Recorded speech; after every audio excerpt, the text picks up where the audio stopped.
Good morning, students. It's a beautiful day to learn about writing rhetorical analysis. Today we're going to work with the William Hazlitt rhetorical analysis prompt. And yes, I am going to make several more jokes about William Hazlitt and English teachers really understanding literature. We get lit! I'm going to set up to read and take notes with a tablet and then handwriting with the intention of taking individual pictures of each of my sheets of paper afterward. Keep in mind if you do this that you can only write on one side of the paper and that each picture needs to be a different file. If you do a PDF, that counts as a file, not a picture, and so you could send it all as one PDF. Just make sure that everything has your APID and your initials at the top. Remember that the first step in your note-taking should be figuring out what the prompt is asking you to do and making sure that you address that. In this case, you need to take a position on what Hazlitt says about money. If I find myself really writing down a lot of individual words, then I know that I might have a good argument about diction or individual word choice. And when I find myself writing down commentary about the structure of the sentences, in this case that I have one really short direct sentence followed by an extremely long sentence and then wrapped up with another shorter sentence at the very end, then I know that I'm talking about sentence structure or syntax. If you decide you want to handwrite the essay, make sure that you try out what is most comfortable for you.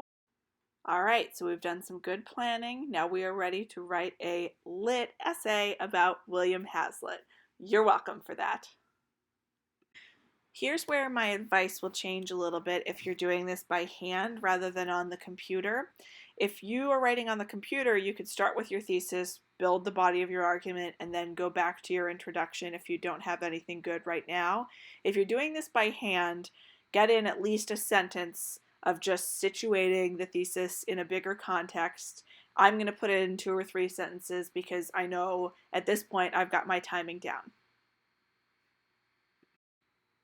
Now I'm going to take just a moment to double check my planning and make sure that I have both my main argument and my areas of support. In this case, I'm going to go through with rhetorical strategies for my 2 paragraphs.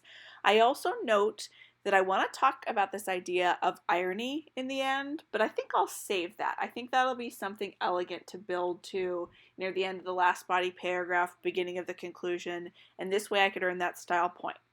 So I'm just going to mark off for you here. Don't do this when you're actually writing.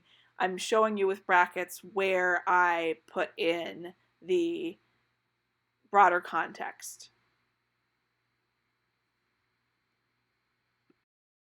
Now let's look at the rubric for a moment.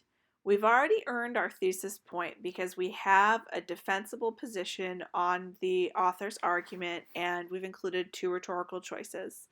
We're also making moves toward that style point at the end. We've situated in a broader context to begin. So I'm going to check my planning sheet to make sure I know what I'm writing next, and then I'm going to dive right into writing my first body paragraph about diction. Notice that I've got the prompt up next to me the entire time so that I can pull quotes directly from the prompt and from my planning guide, which I have on the other side of my table. Few things I noticed as maybe takeaway tips for you all. I found myself almost forgetting to write my APID and initials at the top, so I would definitely do that at the very beginning when you're getting set up. Write them on 5 sheets of paper in case you need all 5. I also found myself having to really think carefully to make sure that I didn't accidentally write on the back of a sheet of paper, so make sure that you're aware of that. And I noticed that my iPad here was set to lock after a certain amount of time. You might want to switch that off if you really want to focus on your exam.